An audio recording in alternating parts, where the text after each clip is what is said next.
Capítulo 15. A esperança da vida. Congregando-se os publicanos e pecadores em volta de Cristo, os rabinos exprimiram seu desagrado.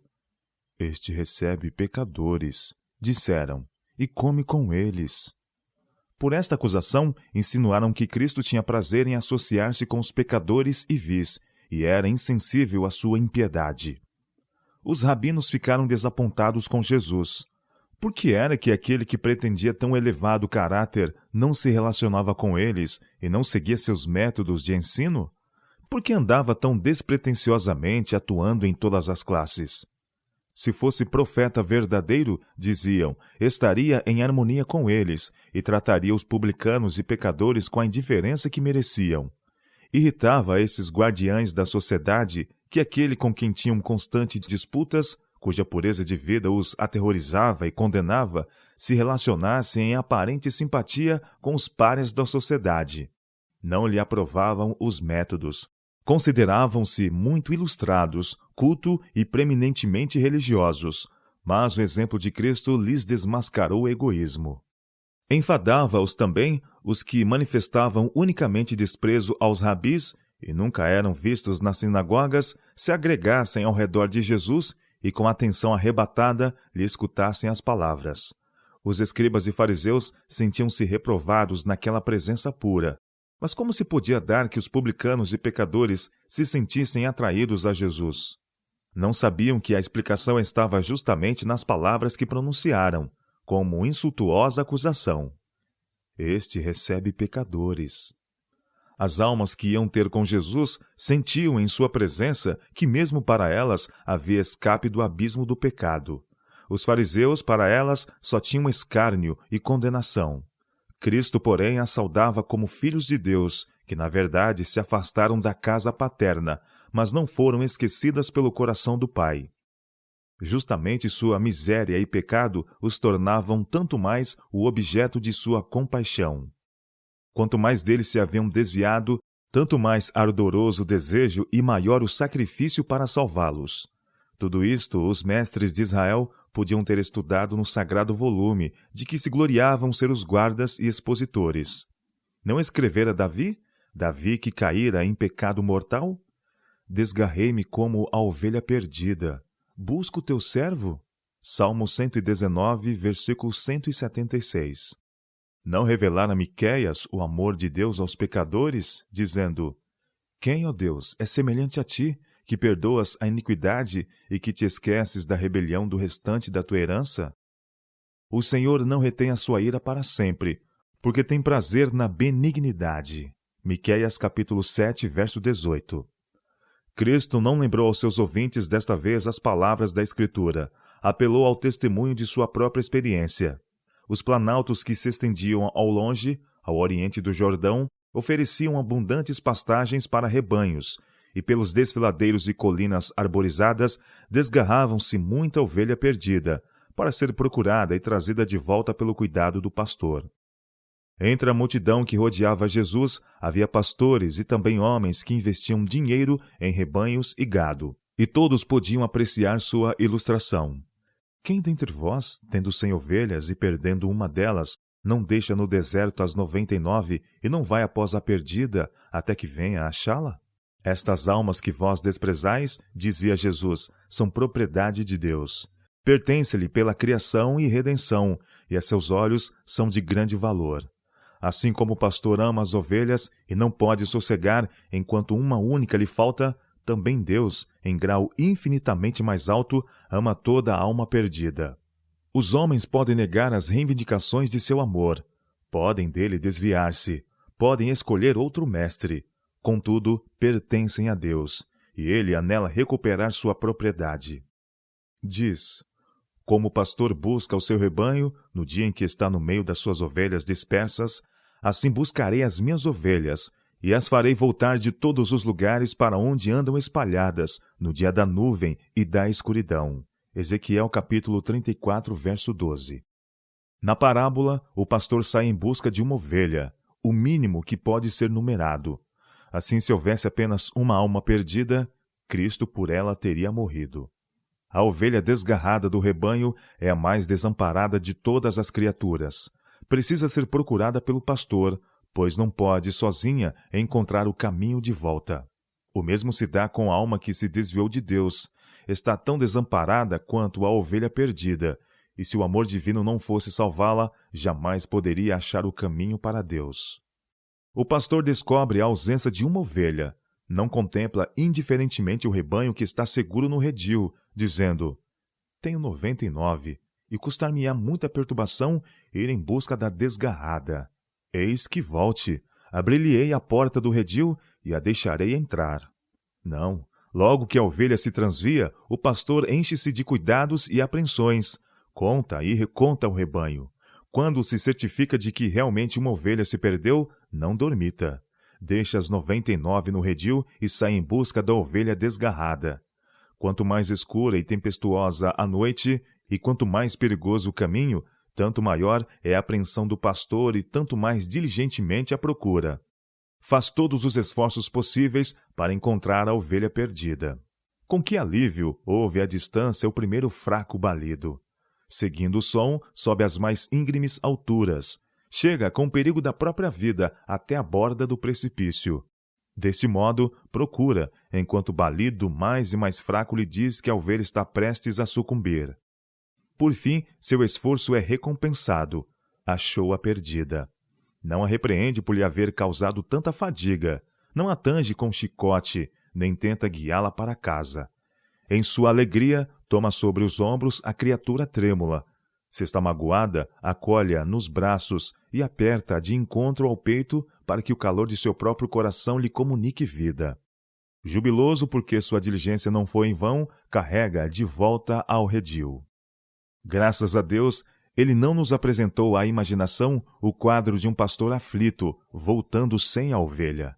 A parábola não fala de fracasso, mas de êxito e alegria pela recuperação.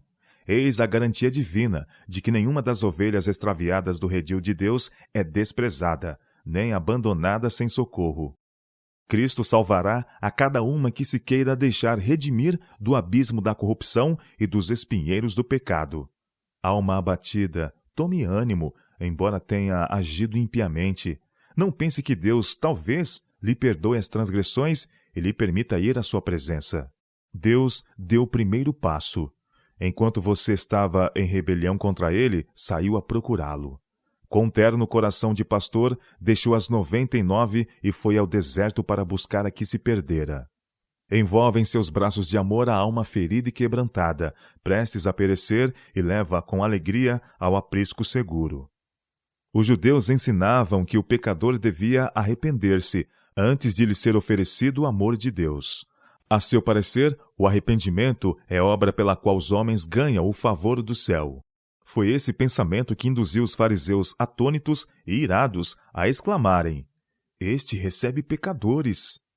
Conforme sua suposição, não devia permitir que pessoa alguma a ele se achegasse sem se ter arrependido. Mas na parábola da ovelha perdida, Cristo ensina que a salvação não é alcançada por procurarmos a Deus, mas porque Deus nos procura. Não há ninguém que entenda, não há ninguém que busque a Deus. Todos se extraviaram. Romanos capítulo 3, versos 11 e 12. Não nos arrependemos para que Deus nos ame, porém, Ele nos revela seu amor para que nos arrependamos. Quando a ovelha extraviada é recolhida afinal, o júbilo do pastor se exprime em cânticos melodiosos de regozijo. Convoca seus amigos e vizinhos e lhes diz: "Alegrai-vos comigo, porque já achei a minha ovelha perdida." Igualmente o céu e a terra unem-se em ações de graças e júbilo quando um transviado é achado pelo grande pastor de ovelhas. Assim haverá alegria no céu por um pecador que se arrepende, mais do que por 99 justos que não necessitam de arrependimento. Vós, fariseus, disse Cristo, vos considerais os favoritos do céu. Julgai-vos seguros na vossa própria justiça.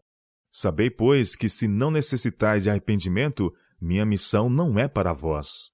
Estas pobres almas que sentem sua destituição e pecaminosidade são justamente aquelas para cuja salvação eu vim. Os anjos celestiais estão interessados nos perdidos que desprezais. Murmurais e zombais, quando uma dessas almas vem a mim. Sabei, porém, que os anjos se regozijam, e nas arcadas celestes ecoa o cântico de triunfo. Os rabinos tinham dito, segundo o qual, a alegria no céu, quando alguém que pecou contra Deus é destruído. Contudo, Jesus ensinava que a obra de destruição é estranha a Deus. Aquilo em que todo o céu se compraz é a restauração da imagem de Deus nas almas por ele criadas. Quando alguém que vagou longe no pecado procura voltar para Deus, encontrará suspeita e crítica. Aos que duvidarão de que o arrependimento seja genuíno ou insinuarão: ele não tem estabilidade, não creio que resista.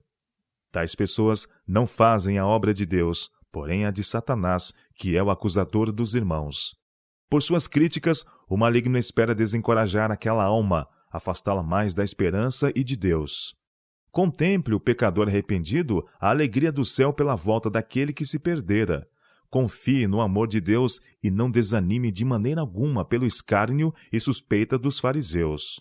Os rabinos compreendiam que a parábola de Cristo se aplicava aos publicanos e pecadores, mas tinha uma significação mais ampla. Cristo representava pela ovelha perdida não somente o pecador individual, mas o mundo que apostatou e se arruinou pelo pecado. Este mundo é apenas um átomo no vasto domínio sobre que Deus preside. Contudo, este pequeno mundo perdido, a única ovelha extraviada, é mais preciosa a seus olhos que as 99 que não se extraviaram do redil. Cristo, o amado comandante das cortes celestiais, desceu de sua alta posição, depôs a glória que possuía junto ao Pai, para salvar o único mundo perdido.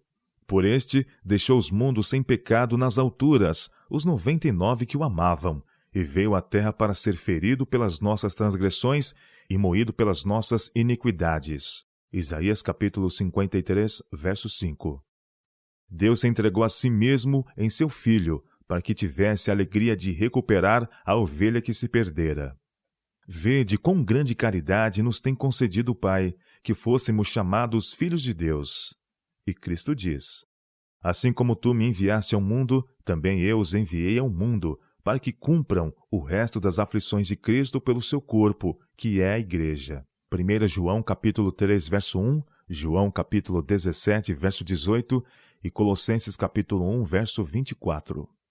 Toda alma que Cristo salvou é chamada a atuar em seu nome pela salvação dos perdidos. Esta obra foi negligenciada em Israel. Não é também hoje negligenciada pelos que professam ser seguidores de Cristo? Quantos transviados, caro ouvinte, você procurou e trouxe ao redil?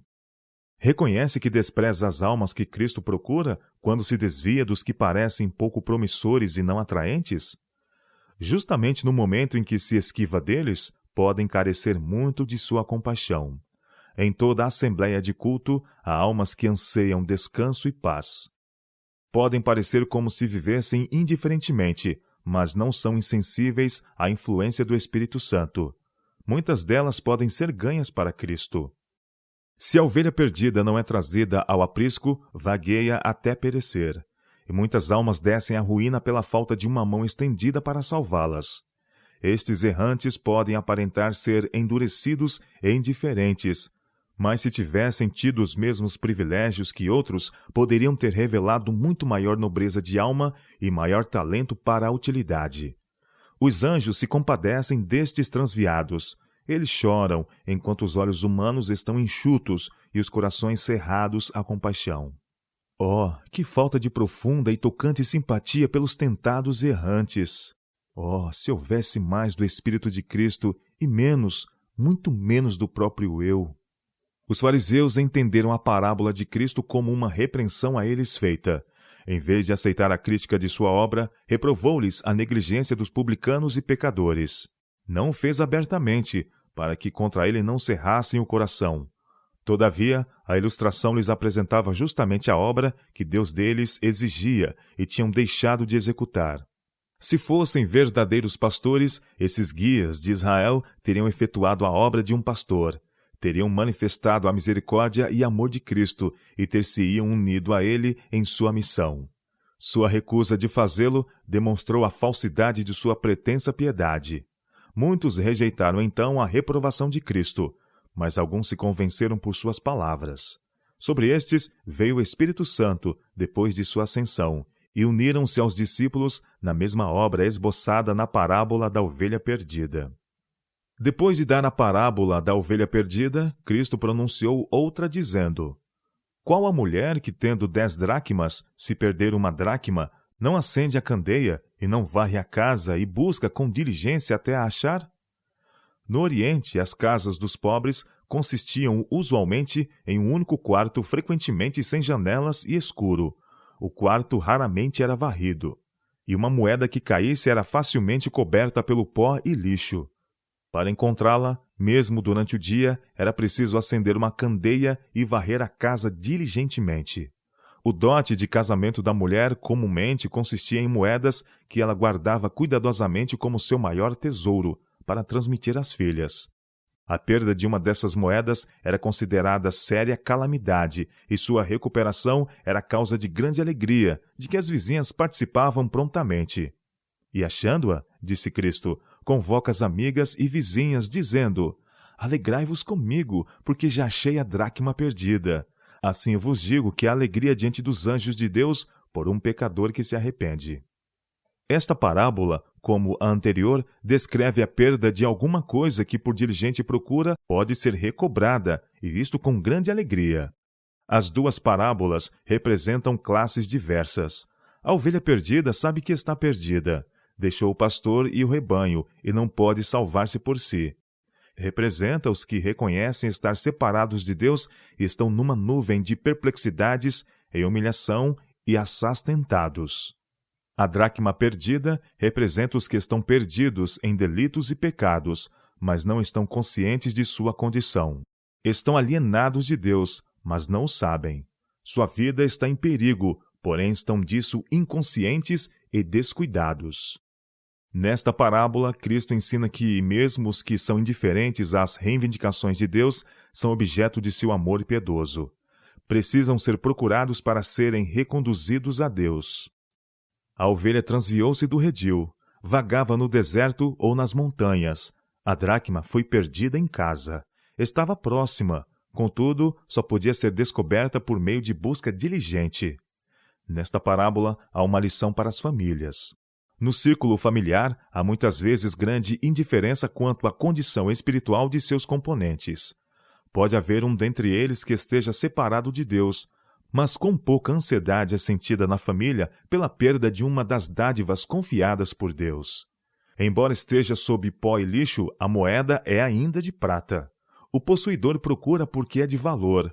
Assim, toda alma, embora degradada pelo pecado, é preciosa aos olhos de Deus. Como a moeda traz a imagem e a inscrição do poder reinante, igualmente, quando foi criado, o homem trazia a imagem e a inscrição de Deus. E conquanto agora manchada e desfigurada pela imagem do pecado, permanecem em toda a alma os traços dessa inscrição. Deus deseja recobrar essa alma e sobre ela gravar sua própria imagem em justiça e santidade. A mulher da parábola busca diligentemente a dracma perdida. Acende a candeia e varre a casa. Remove tudo que possa impedir sua procura. Embora uma única dracma esteja perdida, não cessa seus esforços até encontrá-la. Semelhantemente na família, se algum membro estiver perdido para Deus, deve ser empregado todo o meio possível para recuperá-lo.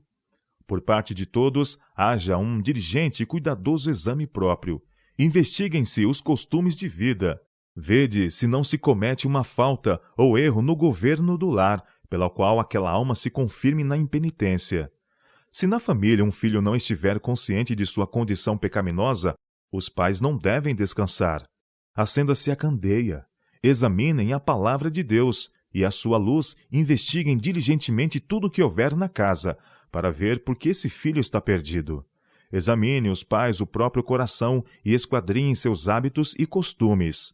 Os filhos são a herança do Senhor. Eles somos responsáveis pela administração de sua propriedade. Há pais e mães que anelam trabalhar em qualquer missão estrangeira. Muitos há que são ativos no serviço cristão fora da família, enquanto para seus próprios filhos são estranhos o Salvador e sua compaixão. A obra de ganhar os filhos para Cristo, muitos pais confiam ao ministro ou ao professor da escola sabatina.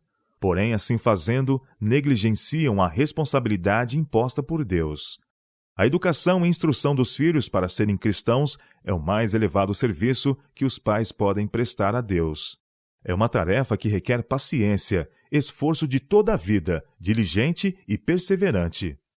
Pela negligência deste trabalho a nós confiado, provamo-nos mordomos infiéis, e Deus não a desculpará. Todavia, os que incorrem em tal desleixo, não desesperem. A mulher que perdeu a dracma procurou-a até achá-la. Trabalhem igualmente os pais para a família com amor, fé e oração, até que possam ir a Deus com alegria e dizer: Eis-me aqui, com os filhos que me deu o Senhor. Isaías capítulo 8, verso 18. Isto é verdadeiro serviço missionário no lar, e é tão útil para os que o fazem como para aqueles por quem é feito.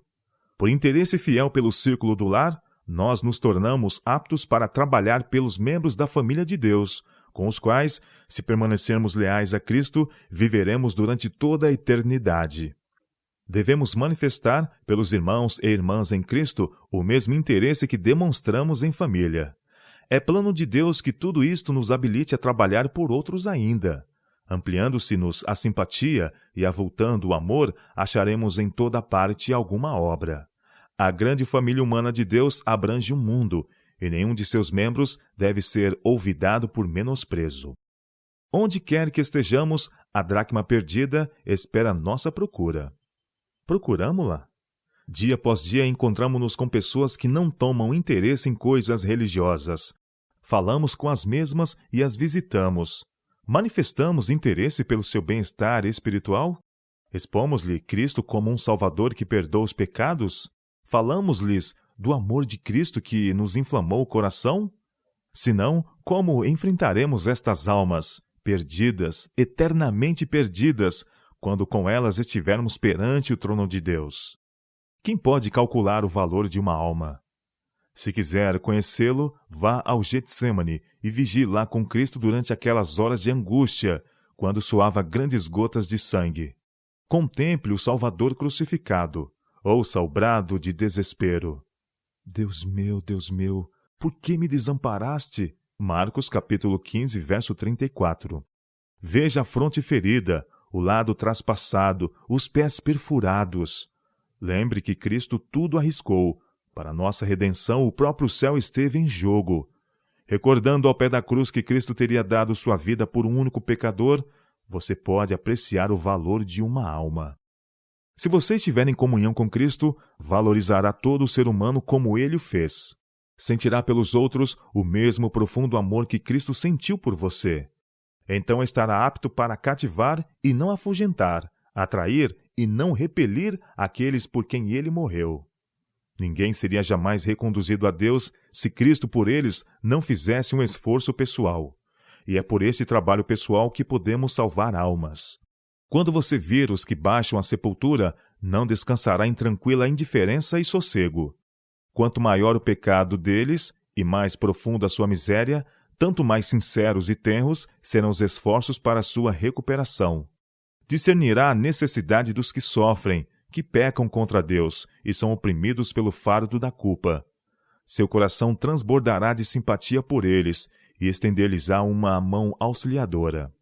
Nos braços de sua fé e amor, levá-los-á Cristo. Velará sobre eles e os animará, e sua simpatia e confiança tornar-lhes-á difícil cair de sua estabilidade. Nesta obra, todos os anjos do céu estão prontos a cooperar.